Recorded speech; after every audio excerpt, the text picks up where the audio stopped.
I'm here to do a video response to Dan's 10 albums from the 80s. Albums that you love, that you overplayed, that you couldn't get enough of, that would have meaning to you in some way. I started pulling, and I was pulling, and I was pulling. I'm a music whore. I was always a kid that walked around with the big boombox, the cassettes, and then the Walkman, and the compact discman. I always had music on. I mean, so much so that people would always say, "You're going to go deaf," because I always had headphones on. I'd sleep by music. I couldn't go to sleep without music. So I always have music on. Always. I mean, if it's not on, I'm singing it. It's always going in me. So I got a pile here. I'm going to go through most of it. If something hits me that I feel like talking about, I will, but I'm going to try to make this as quick as possible. But I'm going to hit you with some albums that I wore out back in the day, whether it was cassette, vinyl, CD, just crazy amount of spins I've done on these albums. Anyway, just going to go through it real quick. I don't want this to be a 30-minute video. We'll go with Stryper, Soldiers Under Command. First time I heard this album, I was blown away. And I know To Hell with the Devil is more popular, but to me this is still the best album. The production is not as good. It's a little bit low end, but it's still my favorite album by Stryper.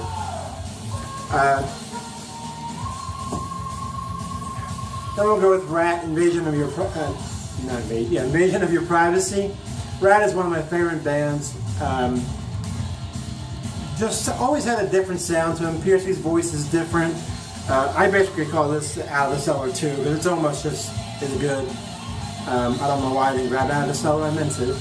But we'll go with this for now since it's there. But anything Ratt does up until, I don't know, Detonator is pretty good. Most Ratt stuff. There's a few in the middle there like Dokken where it's just kind of weird shit. And then that last album they did was pretty good. Anyway, Invasion of Your Privacy is one of those. Both that album. Out of the Cellar, I used to have the Painter's concert hat. I wore it all the time. And I would never take it off. Next is the Rough Cuts debut and Subtitle. I love Paul Shortino's voice. Just out of, was it 85, I think? There's some great songs on here. Piece of My Heart cover. Janis Joplin's the biggest version we all know. Killer version of that on here. And I'm not really a big cover guy. Just smooth, good. Hair, a little more than hair. It was heavier than hair on this album. But really good album that I wore the hell out. I've been playing this in my car lately on my CD player. It just, once it gets in there, I just can't seem to get it out. Next is a band called Heir Apparent and One Small Voice. This is one of my favorite albums of all time. Very early Queensryche sounding. The guy has range out the ass. Just an incredible album. This is from 89 or 88, I can't remember. Years of starting all. Oh, I don't know, but anyway. Heir Apparent is one of those albums I wore this bitch out. And being in the Philly area, I see a lot of bands in New York and Jersey and Philly, and one of my favorites to come out of there is Cinderella. This album is a fantastic debut. Another one of my favorite albums of all time. I wore this bitch out. This is another one I just couldn't stop playing.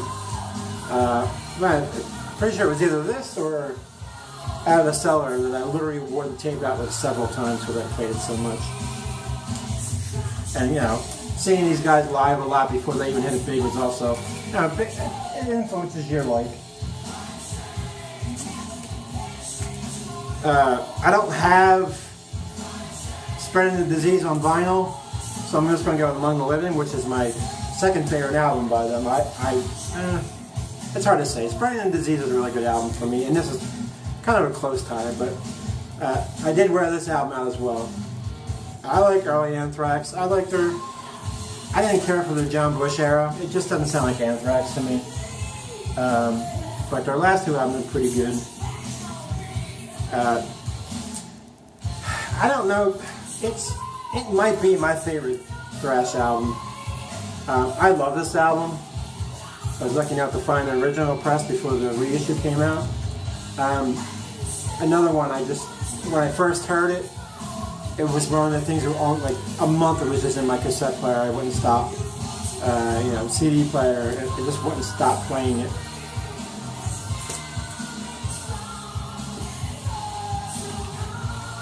Now, one of the bands that, in my opinion, should have made it bigger, just bad timing. They came out in the late '80s, although they've been around since the early mid '80s. And that's a band called Arch. The album's called Another Return to Churchill. Well, this one's called Another Return. This is the UK pressing. I also have the American one that Farley graciously sent me. A fantastic album. Heavy power metal, a little bit of speed metal in there. I would never consider them thrash like some do. If you haven't heard these guys, you're missing out. I still wear this one out. This is a CD that sits in my car. I've got the original CD, I've got the re-release reissue CD, one in my garage, one in my car, and obviously I've got the vinyl here. Queensryche, The Warning, absolute great album. The EP was fantastic too. This one seemed to be getting more spins to me. I just love every song on here. Rage for Order was a bit of a change, but that's another album.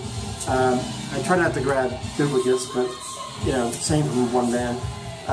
Rage for Order, just phenomenal. I know people got weirded out by it, but if you listen to that album fully through, especially on headphones, I mean, headphones make a lot of difference for music. Good headphones. That's a fantastic album. That's like, you can tell Mindcrime was coming from that. I mean, it just had that feel to it to me. The Warning. And I remember,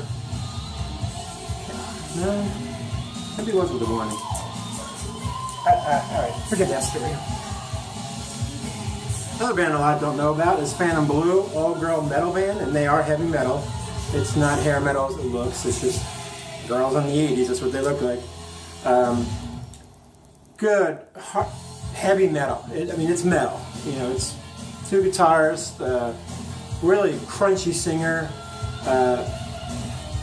There's a couple songs in here they tried to make it a little more, radio ready. These girls just weren't radio ready. They were good the way they were. Their second album is Kick-Ass 2. Heavier. It's more groove oriented on their second album, but this is an album I loved as well. I could not stop playing it. It's one I still don't. And again, Mikey, Metal Mickey sent me this. Appreciate it. I haven't forgot about you. Love this album. I'm just so happy to get that on vinyl. It was one of my top 5 ones. Pretty obscure band called Tough Luck. This album has stuck with me, and I don't know why. There's no reason behind it. I did see them live in Jersey. There's no reason why it sticks. It's not great. It's not a masterpiece kind of album. It's just something, for some reason, when I think of my 80s, my teen years, this pops into my head right away. This and the next album coming up just pop into my head right away. Not great. Guitars are cool. Singer's okay. It's just one of those albums that stick with you. When you grow up, there's just certain things that hit you right, and it just stays with you. I don't really have a story for it, so I can't tell you. The next band is another Philly band, and that's called Tease. This is another album that I can't stop playing. I'm lucky enough I found a copy of this when I started collecting vinyl again that was sealed. So I got to open that after 30-something years. That was pretty cool. But a great album. Again, nothing spectacular. It just works. The cat's probably And these guys I do have a lot of memories with because I seen them a lot. I didn't know, but I was friendly with one of the singer back in the day. They hung out at the Empire Rock Club, which I did a lot in the later 80s, but it was fun. So that scene was kind of, late 80s when I started playing my own band stuff. But White Lions, Fight to Survive. This is the pre-pop White Lion, pre-radio ready. I hate to say pop. Pre-radio ready White Lion. If you don't like White Lion, you should still check out this album. Great album, great debut. Again, probably make my top 100 debut albums, favorite debut albums. It's more epic metal. It's metal. They look a little hair, but this one's metal. And Vito Barata, super underrated guitar player in my opinion as well. But this is one of those blind buys I bought as a cassette in a store back in the day. Wall-to-Wall Sound, and I lived in that place for a while. But that was it. Dead Ringer. Pretty tough to find an album. Electrocution of the Heart is one and done. They're on Grudge Records. Charlie Hunn, the original singer for the group Victory. He started this band after he left. Really good hard rock, a little bit of metal up in there, but it's a hard rock style album in my opinion. I think it's a must-have. I love it. I like his voice. I like the earlier Victory Charlie Hunn, Alright, another band, Chosen Few. This is the band I was thinking about when I was talking about Tough Luck. Just one of those albums that stick with me. It looks Christian, it sounds Christian, but it's not. They sing about girls and stuff, but it doesn't matter. Good music is good music. I can't stand when people, I can't listen to it because it's Christian. And that's fine. Just listen to the music, listen to the singing. You don't have to take the message. Everybody gets different messages from each song. But another one of those bands that I just loved when I heard the cassette, and I don't think I've ever had this on vinyl. I can't remember at this point. But a great album. Great album. Again, nothing spectacular. Vocals are good. It's good stuff. It's just one of those albums that stuck with me. Bon Jovi, debut album. Good hard rock metal album. This is still my favorite album by them. I still think it's their best. A lot of memories with this. My girlfriend at the time loved Bon Jovi. We were getting right. So I had a lot of memories with bad memories and memories with that. So there's that. I'm going to try to blow a little quicker. TNT, Knights in the New Thunder, great metal album. They turned very radio ready. That was a record company doing that. I wish they stayed in this vein. Great. And who the hell wasn't into the Metallica album back in the day? Master of Puppets. Fifth Angel. A couple albums. They only have a couple albums out, but they're both fantastic. Good epic style metal, I guess. The second album is a little more radio ready than this, but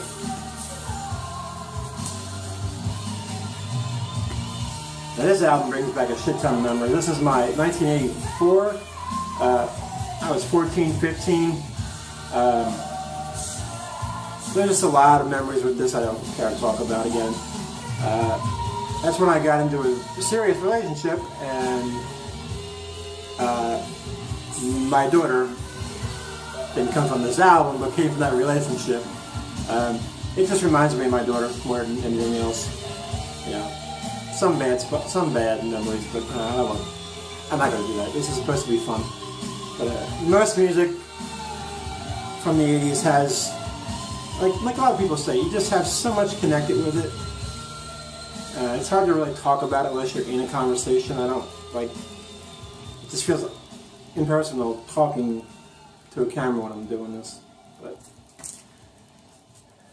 Dweezil, I grabbed the wrong one. It's still 80s. Yeah, 88. Dweezil Zappa. No, this is the right one. My guitar wants to kill your mama. I love Dweezil Zappa, his first two albums. This is the better one in my opinion. This is when he was more, I think he kind of got his groove here. The one after this, Confessions, is good. But after that, he's done mostly instrumental stuff. But I love this album. Diamond Rex, Land of the Damned, good hair metal meets punk kind of band. Very rough vocals. Just, you know. One of my favorite albums from the 80s is a band called Hitman. This is a fantastic album. Heavy metal, clean, super clean voice, good heavy melodic metal. I mean, that's how I can describe it. A couple songs on here again, more memory stuff. I seen these guys live. I think it was New York. It's been a while. They were just as good live, man. They were fantastic live. Most of my memories with these smaller bands is like seeing them live, because that was the thing to do back in the day. Judas Priest, Screaming for Vengeance. One of my favorite albums by those guys. Not much to say about that, you guys know. Guardian, First Watch. I like Guardian throughout. You know, they got a little weird towards the end of it, but this is with the original singer, Paul Crawley. I like his voice better with this band. And this is heavier, much heavier. They got later as they went along.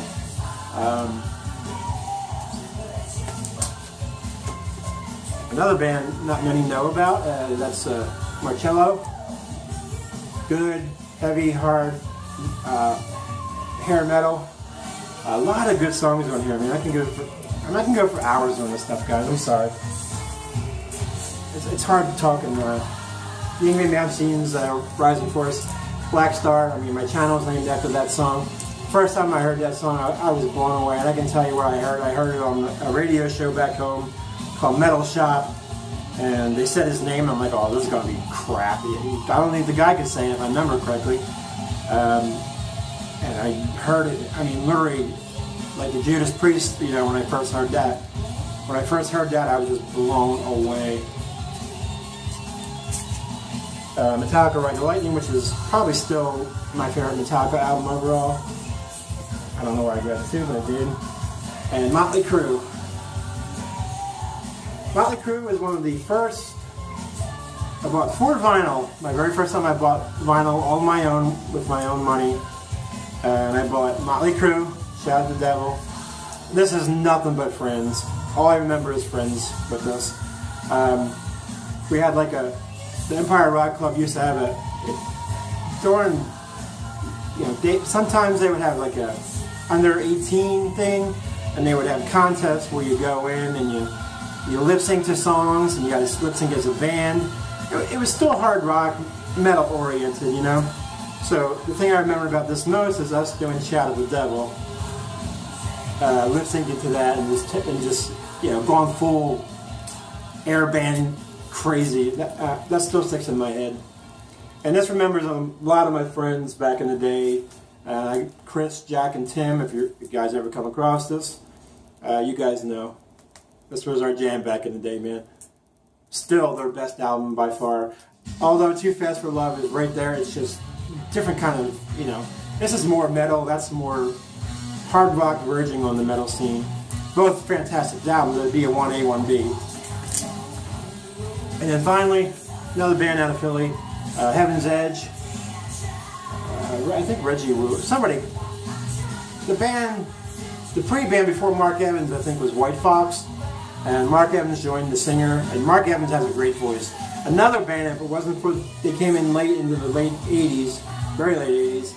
I think they got jobbed. They would have done a lot better if they came in around 85, 86. The 87, 88 companies were just signing up bands in that area, in my area, Philly and New York tri-state area, and they were just sucking up bands like this, and they really got the raw deal. Anyway, I'm sorry there's so many. I literally cut it down. I cut it down to half because I literally play so much music. As you can tell by my excitement, I mean, I love music. It's always on, it's always going. I can literally tell you right now that if it wasn't for music certain times in my life, I would not be on this planet. That's how much it means to me. Anyway, Dan, great subject. I love watching. I want to watch a couple right now. I got to catch up on some bigger videos.